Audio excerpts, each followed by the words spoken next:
Hello student, हम पढ़ रहे हैं आपका सब्जेक्ट एनर्जी कंजर्वेशन। इसका चैप्टर नंबर 6 ऊष्मा उपयोग में ऊर्जा दक्षता।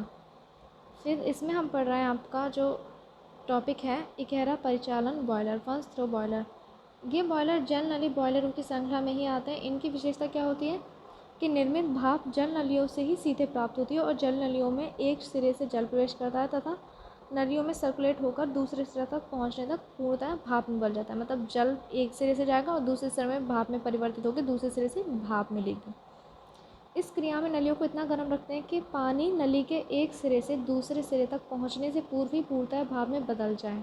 इसलिए इन बॉयलर को क्या कहते हैं? वंश थ्रो बॉयलर्स। इनमें उच्च दाब पर भाप उपजाई जाती है और इनकी एवोपरेशन कैपेसिटी भी अधिक होती है। इसके कौन कौन से बॉयलर हैं? La Mont boiler, Benson boiler and Velox boiler. यहाँ पे प्रथम दो बॉयलर का हम पढ़ रहे हैं।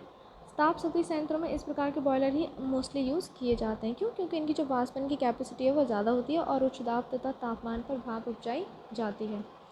ला मॉन्ट बॉयलर देखिए क्या है, ये इसमें एक भाप ड्रम है के अंदर फीड बॉयलर इसमें फीड वाटर बॉयलर के ऊपरी हिस्से में इकोनोमाइज़र के माध्यम से आता है।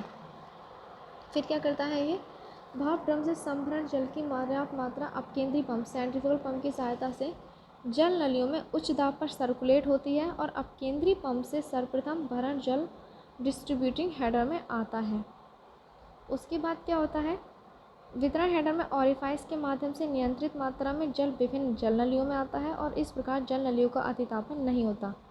जल नलियों में निर्मित भाप नलियों से होकर भाप ड्रम में इकट्ठी होती है।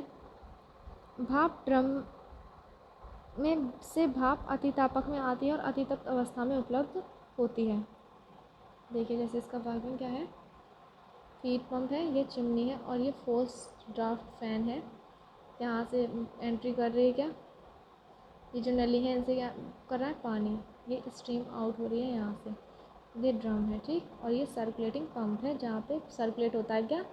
वाटर, और फिर भाप भाप में चेंज हो जाता है। बॉयलर के सबसे निचले भाग में कम्बस्टन चेंबर होता है। इसमें ईंधन दहन के फलस्वरूप उपजी दग्ध गैसें सर्वप्रथम जल नलियाँ तथा अतितापक को ऊष्मा प्रदान करती हैं, फिर मृतोपयोजक को शेष ऊष्मा प्रदान करते हुए चिमनी के मार्ग से बाहर निकल जाती हैं। दग्ध गैसों की ऊष्मा से जल नलियों का पानी भाप में चेंज हो जाता है और ये अति भाप तापक से गुजरती हैं।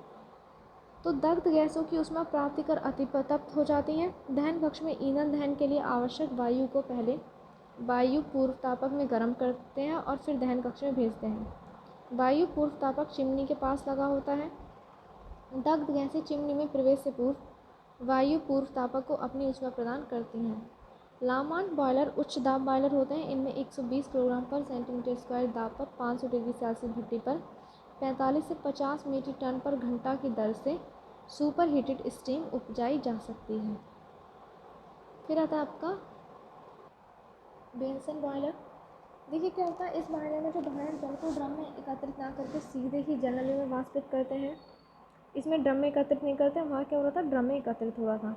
भरण जल मृत्युपयोजक से होकर जल नलियों में आता है जहाँ इसका वाष्पन होता है।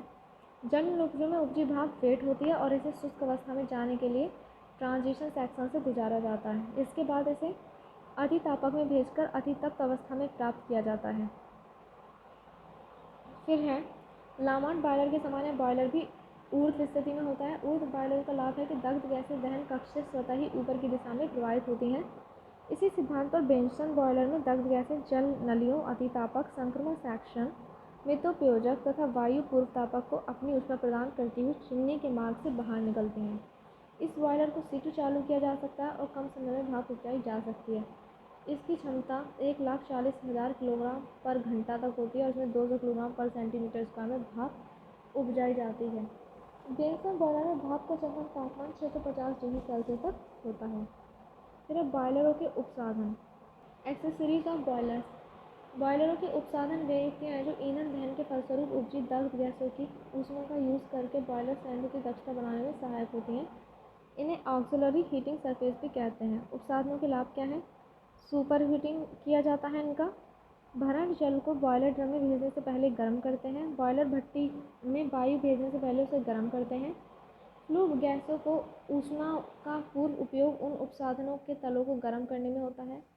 बॉयलर संयंत्र की ऊष्मीय दक्षता में वृद्धि होती है क्योंकि ऊष्मा का पूर्ण उपयोग होता है। उपरोक्त प्रकार के उपसाधन कौन से? Type of accessories: super heater, economiser, air preheater and feed water heater.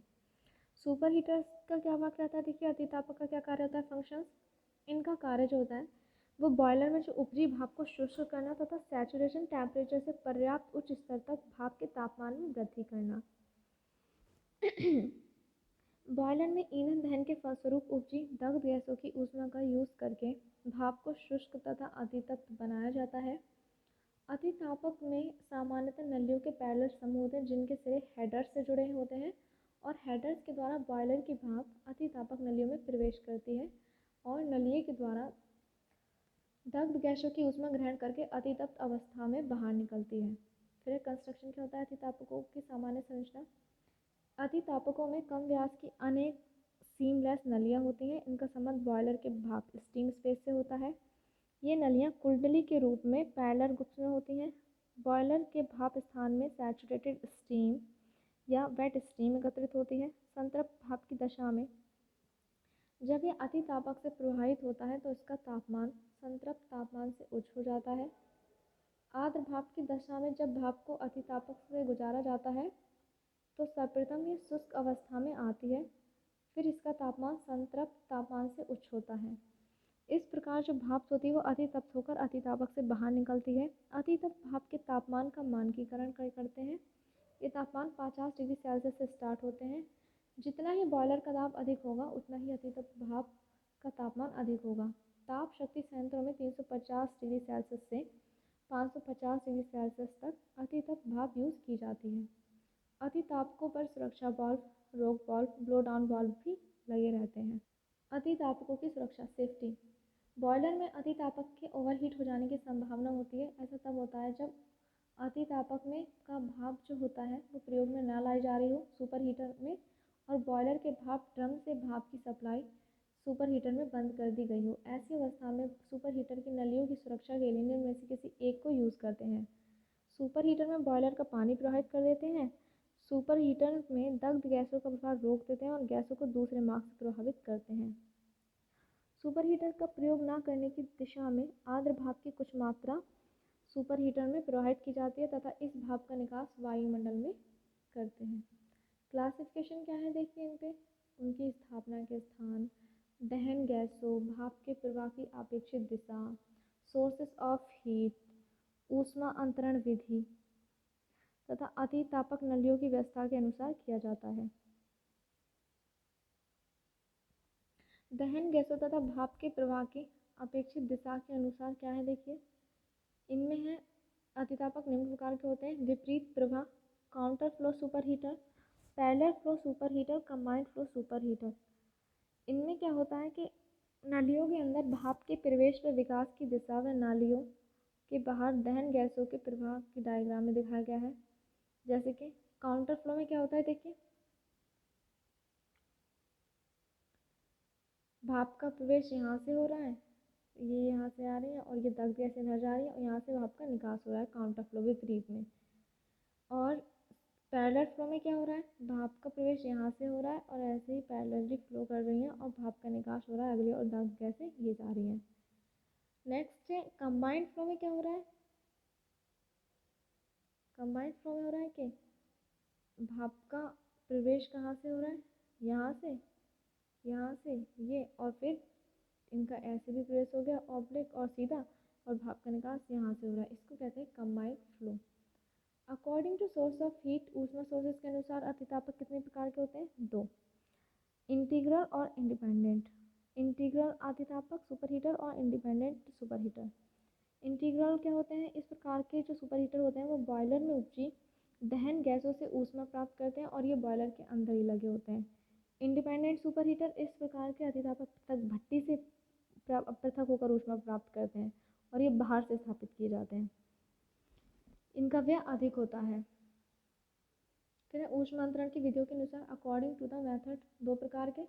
Convection super heater क्या होते हैं? संवहन, ये अतितापक दहन गैसों की ऊष्मा संवहन द्वारा प्राप्त करते हैं। रेडिएशन सुपर हीटर, ये अतितापक बॉयलर भट्टी की दीवारों में स्थापित किए जाते हैं, जहाँ ये भट्टी में उपजी ऊष्मा विकिरण द्वारा प्राप्त करते हैं। Thank you class.